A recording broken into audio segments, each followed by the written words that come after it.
Welcome. This is a presentation discussion for fog computing in the manufacturing environment. My name is Andres Castillo, and this is for Emerging Technologies class ICTN 6875. In our discussion, we'll cover the following: the evolution of cloud computing and the industrial Internet of Things, define fog computing, benefits for fog computing architecture, and challenges to the design. And then at the end, I'll provide some additional resources. To begin, the evolution of cloud computing and the industrial Internet of Things, or IIoT.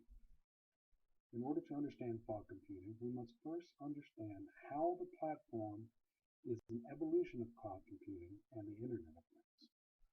So what is cloud computing? Cloud computing is a configuration of remote hosted servers storing, processing, and collecting data over the Internet. So some of the benefits of cloud computing can include scalability and cost savings. For example, a global manufacturing company decides to deploy an application worldwide. The data collected for this application will be consolidated in archive for analysis and reporting the information, which will affect the business decisions and the manufacturing production for several plants. If each plant were responsible for purchasing software, hardware, a copy of the application, database licensing, and maintenance, all necessary for the deployment of the application, there is a potential for high overhead costs and inconsistency of data output. Each site would be independent of the others. The application configuration, system configuration, support models, disaster recovery plans, and support resources would be multiplied across the domain. As an alternative, the corporation determines a data center which can be either configured through internal or external sources, is needed to centrally house the application and database servers. As the data is collected and transmitted from the plant over the wide area network to the data center, it can be provided a consolidated view for the analysis of the multiple locations in a matter of minutes. Maintenance system support and application support can be centrally managed, and with a centralized configuration provides a cost savings for the company as a whole. Deploying the application client is also centrally managed and provides the ability to rapidly distribute the application to multiple endpoints simultaneously. Not only is potential for cost savings in licensing, support, and maintenance, but application availability and disaster recovery plans are now centrally managed as well. So some examples of cloud computing in manufacturing. In a pharmaceutical manufacturing plant, there are several applications collecting data from chemical lab instruments connected to PCs or directly to the network, ensuring the quality and the efficacy of the product. The collected data is required for producing records of batch information and adherence to quality standards, and for the evidence to the Food and Drug Administration that it was documented, consistent, and safe. So the data is transmitted across the land to a centralized repository or data center somewhere off-site, which is then analyzed and archived and used for reporting and oversight. This allows management from anywhere across the globe to have access to this live data from any location.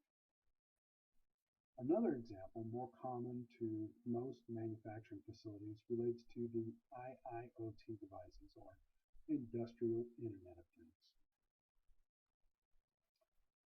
The original term, Internet of Things, refers to any device other than a typical laptop or PC connected to the Internet. For example, cell phones, cars, household appliances, OnStar, anything else that can communicate with the Internet. Manufacturing plants have been around for many decades and still maintain equipment originally purchased 20 or 30 years ago.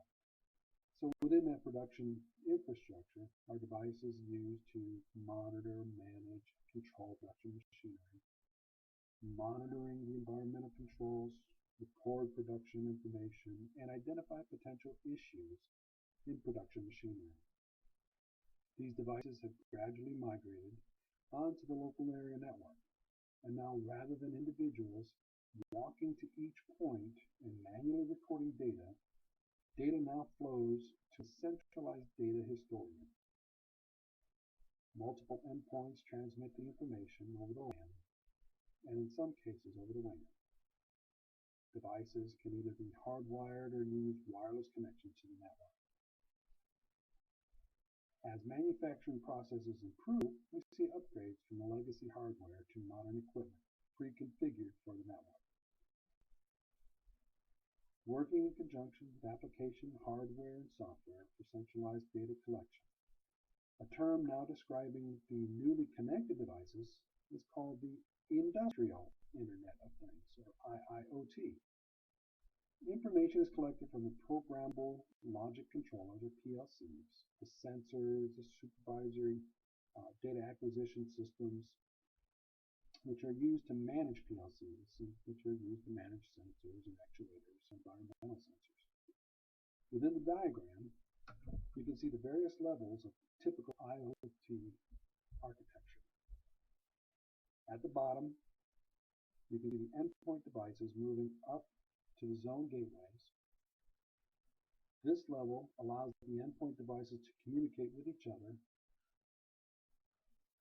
before moving up across the fiber and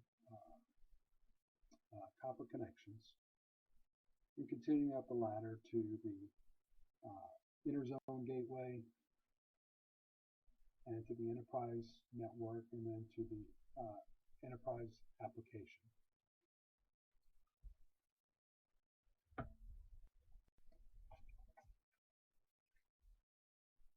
That design provides a general overview of cloud computing and the industrial Internet of Things. So now that we have a basic understanding of cloud computing and IoT, we can move forward to cloud computing. So with cloud computing coming around over the last couple of years, a group of companies got together and decided to create the Open Cloud Consortium.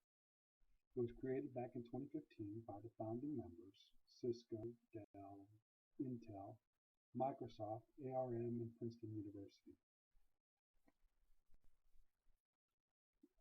It was formed to create a standardized IoT networking format to allow endpoints to communicate in a secure and private architecture. These companies had the foresight to see the rapidly expanding growth in data transmission over the internet, which is currently happening in an inefficient format, and would require a standardized computing structure. It is projected that literally billions of devices from around the globe will eventually connect to the internet. This is where you see your phones and your cars and your smart houses and millions of different devices that are getting developed each and every day. So this standardization is working towards reducing internet traffic and ensuring security and accelerating IoT communications. Since its inception, more corporations from various industries and around the world have joined and are working towards the goal of standardized architecture. So here's fog computing. As stated previously, fog computing evolved from the concept of cloud computing and is used to enhance, not replace, the architecture. So the term fog computing is generally associated with Cisco and refers to bringing the cloud down to the ground level, or just bringing the cloud closer to where the data is initiated. So some of the basic concepts, according to Jacob Paisan and Jerzy Lipsky in an article written for Applied Computer Science, Fog computing is a highly virtualized platform that provides compute, storage, and networking services between end devices and the traditional cloud computing data center, typically but not exclusively located at the edge of the network. Normally, a network edge switch or unmanaged switch would be at this level. And with that switch, it doesn't necessarily have the capability of doing any computing. It just transmits the data kind of like a traffic cop. It just says you can go from here to here. So addressing the need, the article further discusses how some of the data transmitted from the device may not be necessary for the data collector at the end of the hierarchy. So reducing traffic by removing packets of extraneous information can greatly reduce bandwidth utilization. As transactions occur, the fog device closest to the sensor begins the process of analyzing data and determining which packets will proceed to the next level. These transactions occur extremely fast and is in milliseconds or sub-seconds. Depending on the environment, some devices process on average 10 collections or more per second, and depending on the network configuration, can be affected by latency. Latency is the time interval between when the data was initiated and when it was received. Data transmission through several layers of network devices has the potential to drop a packet or two. So in one example, if there is a switch that goes down and the routing compensates for it by changing the path over the redundant path to the redundant path, there could be a drop in data for several seconds, and in the historian it would just show as a gap, which would then cause an investigation to occur. So because the fog architecture initiates computing right after the device, latency is reduced. The initial data has been analyzed, reduced, and then remaining essential portions of the information are sent onward to the hierarchy. In an article written for the Journal of Manufacturing Systems, the authors state, as opposed to cloud computing, computational intensive workloads such as training large data sets and visualizing data analytics are conducted in fog computing at locations where large volumes of data are collected and stored instead of centralized cloud storage. So some practical applications. In production, if a packet is dropped, it can potentially show a gap in the data collection, and every gap has to be investigated and determined whether the cause is of concern or not, and if a corrective action needs to be initiated. Control decisions are also made from the data collected within the manufacturing line. It can determine whether there is a potential problem with the line and possibly sound an alarm to stop production or make adjustments as necessary and possibly reduce the loss of profit. So data computation at the earliest level allows automation to react in a more efficient manner. Within this Cisco diagram, I'm not promoting Cisco, but they have been the front runners in developing fog computing and identifying the need, and also with the Open Fog Consortium. But within this diagram, you can see the integration of fog devices. You have the Cisco IR1500, and then you have the Ethernet WiMAX Wi-Fi device. So within this diagram, you can see that it is similar to the regular cloud computing diagram, but with those two devices added, it adds another layer to it. And these two devices are networking equipment that also have the ability to compute information. which also reveals the ability to have both wired and wireless configurations and communication to fog devices with and shows the versatility of the environment. Another important piece to consider in reference to the legacy manufacturing equipment and the inconsistency of vendor loyalties is that the fog device must incorporate both new and old infrastructure. So this would also allow the fog architecture to be installed sooner rather than later.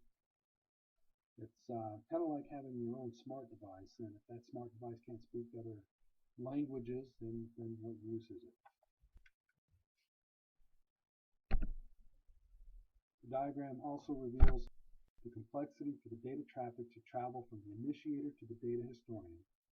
And it's the same thing as management. The better you are at processing information, rapid fire inputs, the quicker you are to making decisions guiding the work. So here's some device examples. I just wanted to give you some images to kind of put in your mind so that you can see what we're working with. The tablet that is a way to connect to an HMI. You can see the HMI off to the right here. And this is basically a graphical interface from a SCADA architecture. And you can see within the SCADA architecture the network devices and the PLCs and endpoint devices that are collecting the data and then eventually moving on. So through the SCADA architecture, that's how you can monitor, control systems. And through the PLCs, you control the sensors and the motors. And then you have the HMI interface that we previously said here. So you have PLCs and so on. So the growth of the IoT and IIoT devices is expanding tremendously at a tremendous rate. And under the current architecture, it has the potential to overcrowd the network bandwidth with both useful and unnecessary information.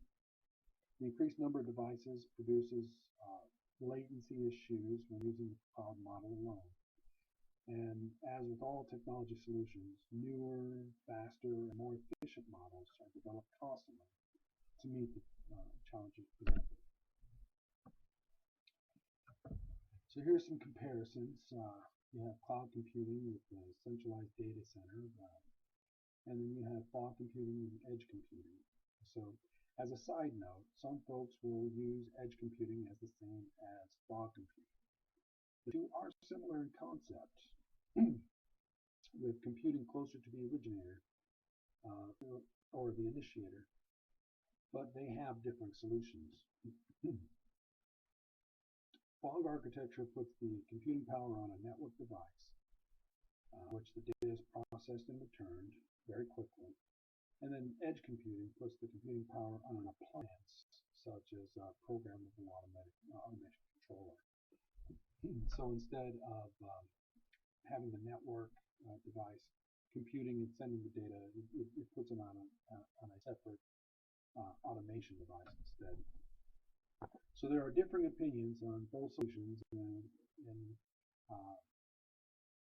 determining which is more scalable and which is more better at processing. Just like any opinion, you've got folks who like Windows operating systems, and then you have folks who like Linux. Both have their pros and cons. In an article written by Margaret Rouse, she identified a list of pros and cons for fog computing. So with some of the benefits, because the intelligence is closer to the device, it reduces the amount of data transmitted to the cloud, conserves bandwidth, it has improved response time, improved security, supports mobility, and reduces latency. Some of the challenges, because the physical and virtual location is right next to the device, it takes away from the anytime, anywhere, any data benefit of the cloud. So in that instance, uh, it's hindered by the actual physical location of the device rather than anybody from around the domain having access directly to it. There are some security issues with IP address spoofing and man-in-the-middle attacks, and there are some concerns with privacy issues and cost of the equipment, always the cost of the equipment. Then there's trust and authentication issues. It's not as sophisticated as some security systems. And then you have wireless network security concerns. So in conclusion,